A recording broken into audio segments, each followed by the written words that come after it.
Napaalbularyo nyo na po ba yan si Demi?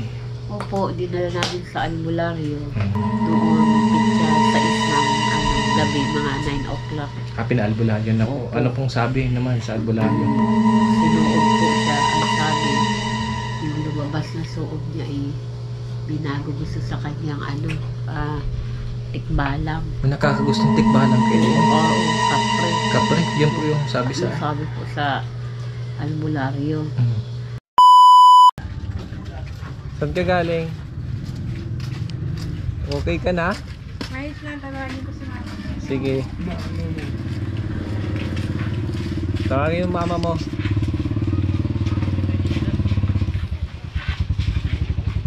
Yan, naglalakad na po sa Demi. Kumustahin po natin at medyo masama ang panahon po ngayon. Tingnan natin. Makakausap natin na maayos si Demi. Mukhang okay naman na po siya. Ayan o. Saan kaya galing ito? Mukhang naglabas sila ni nanay ah. Mama, malama ka na mama.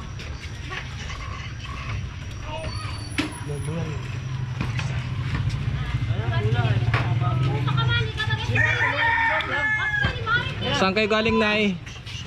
Galing kami doon sa kabilang bahay. Naglaba? Ano yan, mga damit? Ayan. Nasama mo sa ron. Sige. Kamustahin po natin siya mga kalingap.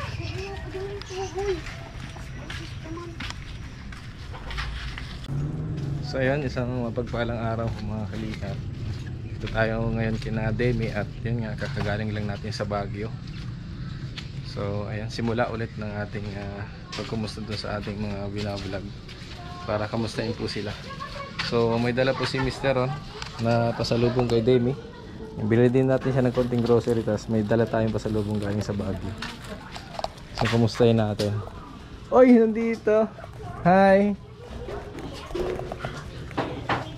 Kamusta? Nay. Magandang hapon. Na yung ano? Ay, Russell, papatay yung TV. Kaunti lang. Patay mo na. Sige, doon lang ha, doon lang ha. Magandang hapon. Mabilis lang. Opo. Doon isa pa eh. Hi. Ano yan? Ha? Hello. Ay, masaya na siya. Kamusta ka na? Gusto na ito. Ha? Uy, natawa na si Demi mga kalingap. Kasap po. Nagpasalubong ako sa iyo. Galing ba kami sa Baguio? Wow, galing. Pasalubong ako sa iyo. Hawakan mo muna yung camera ko. Ayan. Okay. Ay. Hindi po. Bata na bisura pala. Ayan. Si Demi po mga kalingap yung may hawak ng camera. Sige, upo ka muna. Puno na ko. Upo tayo, kakamustahin kita. Ay, kamusta? Okay lang po. Ba't wala ng latag dito? Ha? Wala. Dalis sabi at ayaw si TV na doon sa kabila. Doon siya natutulog? Lalakad-lakad po siya. Napunta po doon siya sa kapatid ko. Sa bahay ng nanay ko. Bisita. Pinag-grocery kita para hindi ka nalalabas, hindi nalalabas si nanay. Yan, bumili po tayo mga kalingap ng may regalo ako sa iyo. Tingnan mo daw kung ano yan. Tinan mo, isa-isa mo. Ayan, binilang po natin siya ng pagkain niya mga kalingap. Gusto mo yan? Binilhan din kita ng gatas, di ba? Sabi mo nagagatas ka. Isa-isa mo.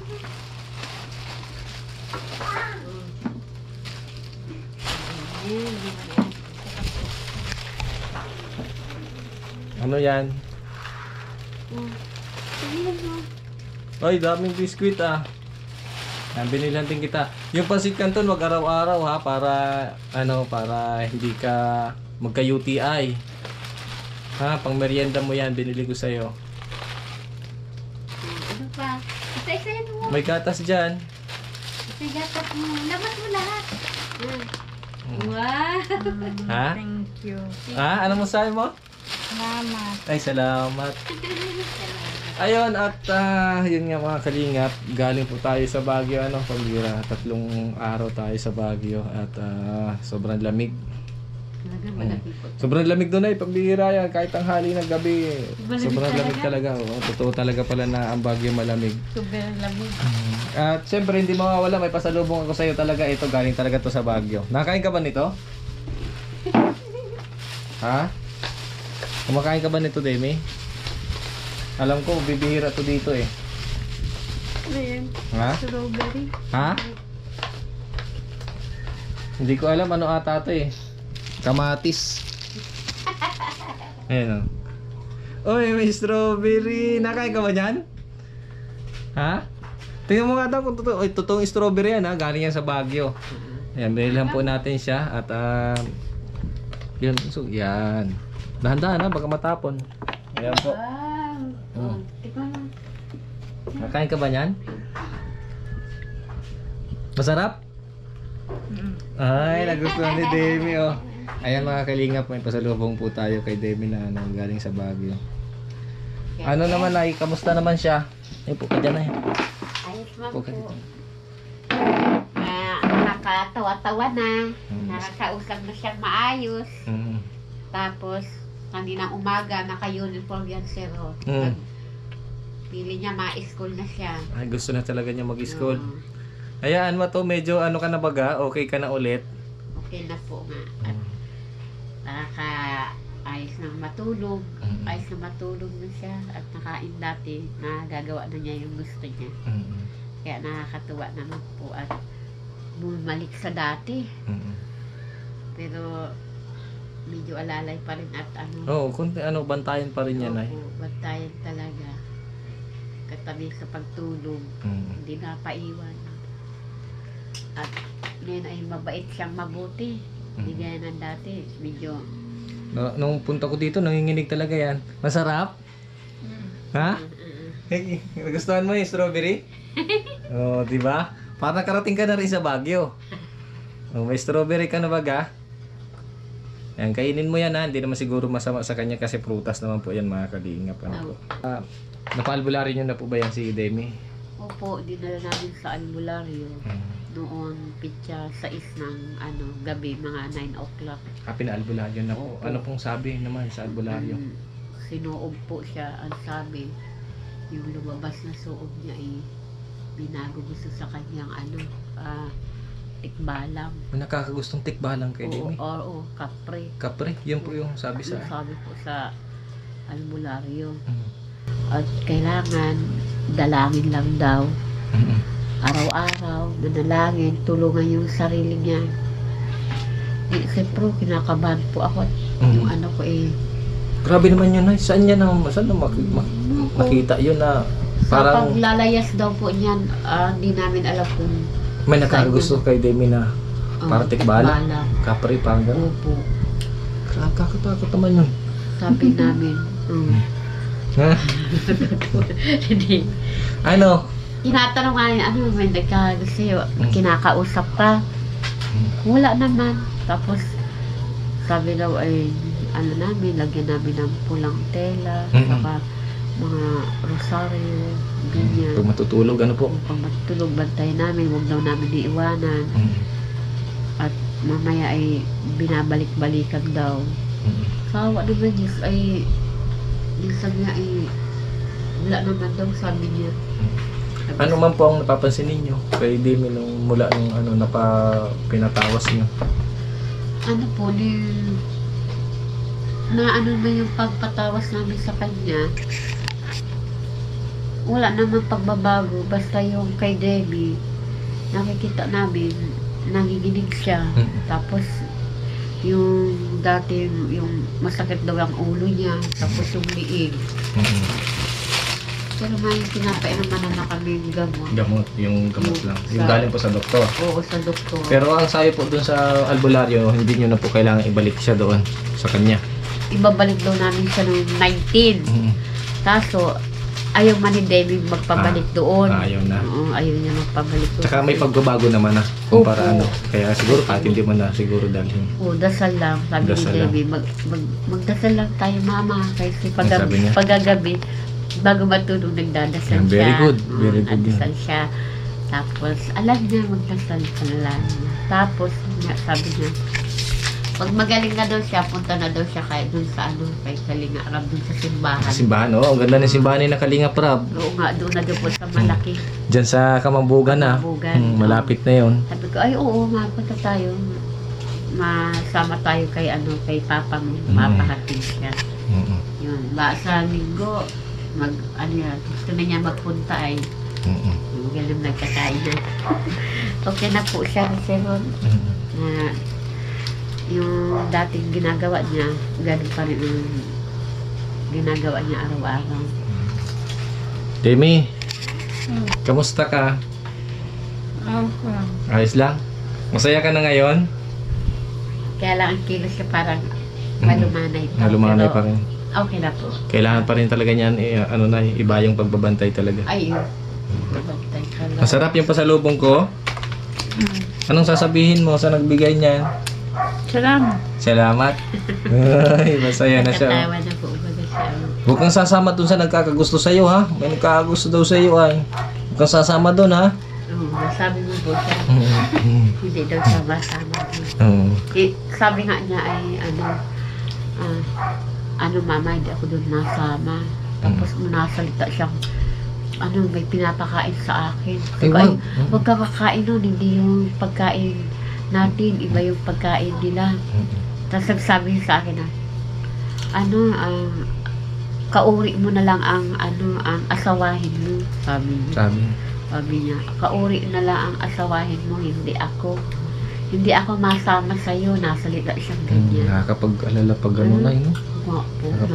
Saan niya makuha yun? Saan niya nakita yun? Sabi niya, napunta po yan irrigation, ay naliligo yun, nabaon nga ng pagkain. Baka doon. Tapos nasakat siya ng puno. Tapos sabi niya, naakit pa nga daw siya doon. Sabi naman ng magagamot sa amin, sa paglalayas-layas, pero walang sinabi. Hindi man namin sinabi na napunta yung irrigation sa may puno, wala din. Pero sabi niya, may pinupunta dahil malayo. Yung lagi may pinupunta daw yan lagi. Nandoon daw. Sabi ko, Diyos ko naman. Huwag kang sasama Saan doon. mo yung binili? Saan mo ito binili? Alin? Ayan, sa Save More. Di ba may bagong Save More dyan sa may, sa may Kamambugan? Ay, oo. Mag-opening na pala. Mag-open na yun dyan. Malapit na dyan grocery. Tapos yan, yung strawberry. Syempre, galing sa Baguio. Galing kami sa Baguio. Pumunta kami sa Baguio. Ang lamig doon. Lamig. Nagustuhan mo ba yung strawberry? Mix na yan. Naka-t-shirt na white. Tapos naka-uniform ng palda. Tapos nag-bag. Ayun, shoes pa. Pesos yung black. Kasapatos, mag-i-school ka. Gusto mo na talaga mag-school. Ang pwede. Kaya ako mag-ng examination. Nasunog yung examination mo. Tanda mo talaga yung examination mo. Nasunog, Upo na. Opo lang, mapapagod ka baga. Opo lang. Upo. Di ba baga nawawala sa kanya itong lakad. Pero gusto niya, lakad. Yan. Kainin mo yan na, yung mga biskwit. Tapos may tinapay dyan, may palaman, may gatas. Para hindi ka nalalabas, ha? Ito, maulan pa rin dito sa diet. Mabihira yan. Maulan. Kanina bibili ng pagkain yan. Yakult. Araw-araw nagyayakul. Yakult pala. Hayaan mo sa susunod at bibilan natin ng Yakult. Ano po ba ngayon? Sinong bata inapatat dito sa amin? Yung binibili siyang pambili ng Yakult. Binibigyan siya. Kanina binibigyan Demi, siya. huwag kang sasama dun, ha? Ha? Matawa siya mga kaibigan. Huwag kang sasama dun. Kung anong sabihin sa'yo, dito ka lang sabihin mo. Di ba po nasabi? Siguro wala na po at wala man ay. Tsaka hindi katulad din nung una punta ko dito, talagang nakakatakot talagang kalagahan niya. Yung nanginginig siya pag humiga baga. Doon talaga ako naawa. Tapos yun nga, yung sinend nga sa akin yung Oscar tsaka ni tatay na kalagayan ni Demi, pambihira niya. Sabi ko, anong nangyayari dito sa bata na to?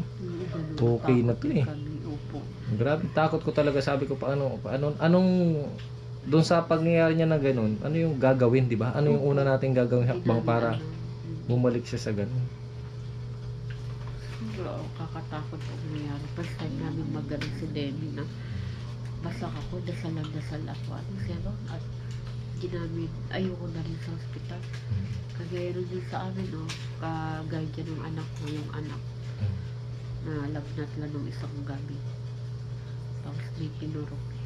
Eh, Ano ba yun? patay na nga yun. Kaya, hindi ka po yung anak ko, ayoko pa. Di bali ako mag-alaga ng matagal kahit ganyan nakikita ko ang kalagayan. Hindi na yung isang araw ay wala na po. Baga napakasakit. Napakasakit talaga. Kaya, titiisin ko mag-alaga kahit ano kaya ko pa. Tama. Makita ko lang siya kahit anong ano niya, itsura niya kung ano kaya kong alagaan. Huwag lang yung Biglaan. upo, masakit sa loob ko yan. Iya, sinikap ko si Dene. Hindi namin dalhin talaga sa hospital. Sambuni muna ako ay Doktora Iswan. Buti naman at malaking pagbabago niya na yun. Ituloy-tuloy niya yung gamot. Pero naman yung kaya nabili ng gamot. Naubos na nga yung gamot namin. Kaya, kung pinakaraos mo na po. Malakas na lang siyang kumain talaga. Uy, favorite mo yung strawberry. Uy, sarap. Anong lasa ba niya yung strawberry na yan? Ang bango-bango kasi, hindi ko lang alam kung anong lasa niyan. Tumikim ako isang beses, medyo maasim. Imalig mo na mapabili ng Indian bingo. Noong una, hindi siya nakakain ng kanin. Ngayon ay? Kain na siyang kanin. Doon, naawa ako si Ron at kumakain siya kanin. Isang kutsara lang, ayaw na niya. Dati. Tapos, mahiga na siya. Tapos sabi niya, masakit ang ulo ko. Pero ngayon, totoo na kami nakain na ano. Gusto ko ulam yung pork chop na laman. Binigyan siya ng kapatid niya ng isang araw. Kain siya, natutuwa man naman kami. Basta ano na, tuloy-tuloy nyo lang po yung pag-aalaga. At ayun nga, kahit ako, napansin ko rin na maganda na yung itsura ng mukha niya, maliwalas na. Hindi katulad nung dati na napunta ko talaga dito na paano na ito.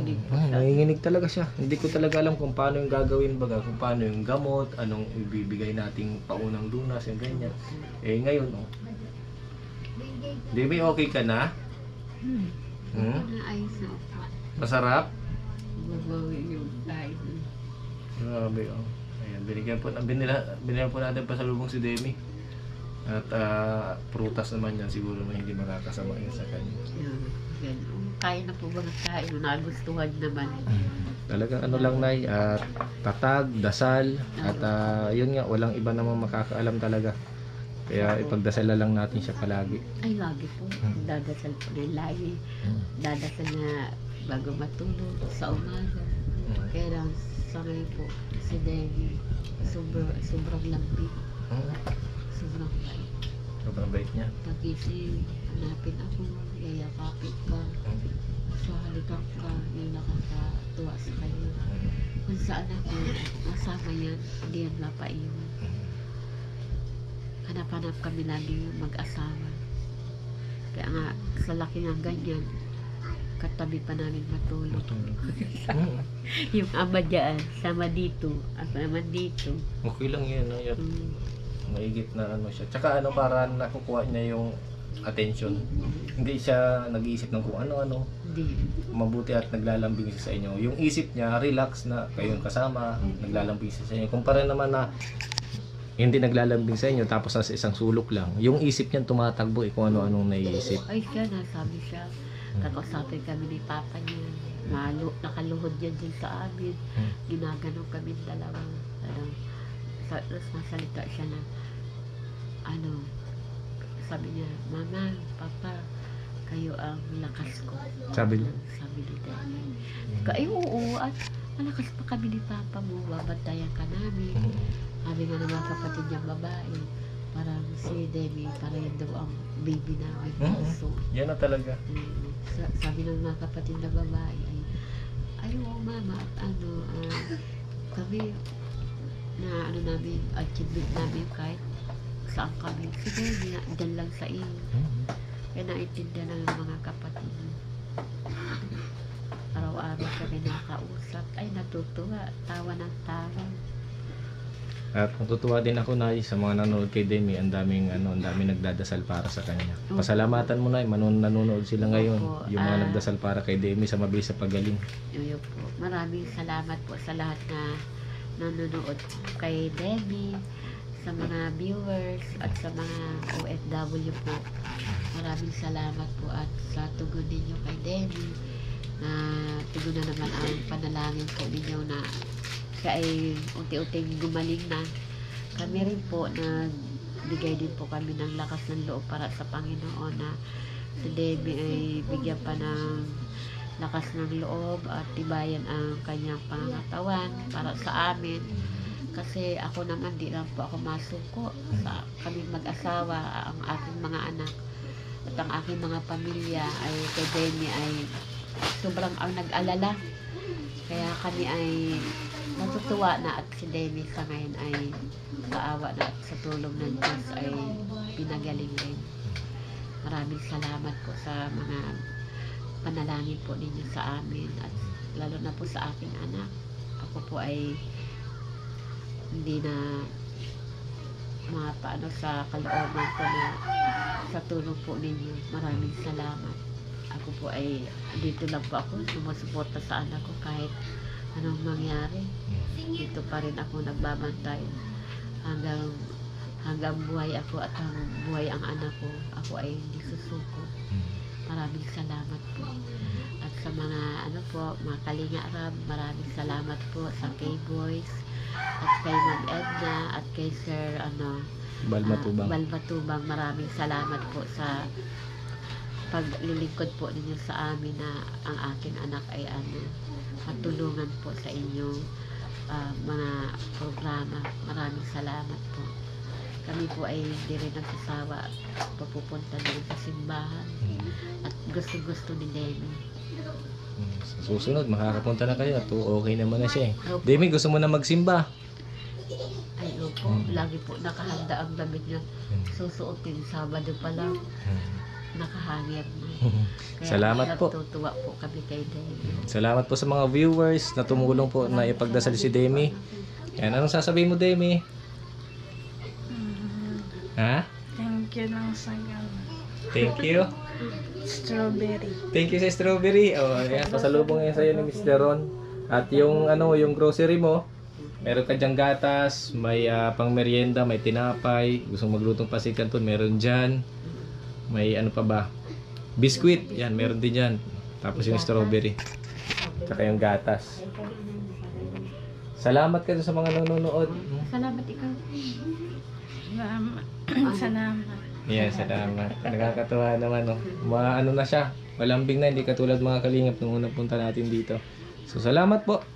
Ayun, nanay, sana tuloy-tuloy lang yung pagtsatsaga mo at pagsuporta mo sa iyong anak, kay Demi, na tuloy-tuloy yung gumaling. Salamat din sa mga viewers na tumulong na magdasal para sa mga pangyayari po kay Demi. Alam ko may mga nakasubaybay po dyan. Ayun, salamat po sa inyo sa mga viewers na nanonood po ngayon. Salamat po sa inyo dahil pinanood nyo po yung buong kwento ni Demi. At yun nga ang nangyari sa kanya ay sana naman ay matapos na at tuloy-tuloy na po siyang gumaling. Ano po? Salamat po. Salamat po. Sa mga viewers. Maraming salamat. Nay sa tiyaga mo Opo, para sa iyong anak. Salamat. Huwag mo susukuan Ay, hanggang sa kanyang paggaling. Ano? salamat po. Maraming salamat po sa inyo. Thank you po mga kalingap. Ayan, si Mr. Ron po ay napunta dito para bisitahin po si Demi. At yun nga po, para dalhin din yung pasalubong natin mula sa Baguio at binilihan na rin natin siya ng konting grocery para sa kanya. So salamat sa mga nanonood po ngayon. Malaking tulong po ang inyong like, comment. Pwede nyo rin po i-share ang video. Nasa ganoon, tuloy-tuloy po yung pagtulong natin kay Demi sa abot ng ating makakayanan. Muli po si Mr. Ron. Nagpapasalamat sa lahat ng mga sumusuporta, mga silent viewers. Ayan, sa mga nagpapabot ng tulong po para kay Demi. Maraming salamat po. Sa mga gusto pang magpaabot, pwede nyo rin pong kontakin si Mr. Ron dito sa ating YouTube channel and syempre sa ating Facebook page. At sa mga nais pa pong magpaabot ng tulong, ayan, maraming salamat po. Thank you po sa mga nanonood ngayon. Ayan, bye-bye ka na, Demi. Salamat po. Ayan, see you po sa next vlog. Sabihin salamat. Salamat. Ayan, bye-bye po and God bless. Thank you, Nay. Salamat po. Maraming salamat po, Sir Ron, sa pagbisita mo sa amin kay Demi. Thank you, viewers. Sa lahat na nanonood ngayon, maraming salamat at mapagpalang araw. Mag-ingat po kayo palagi. God bless and keep safe always. Bye-bye. Thank you po.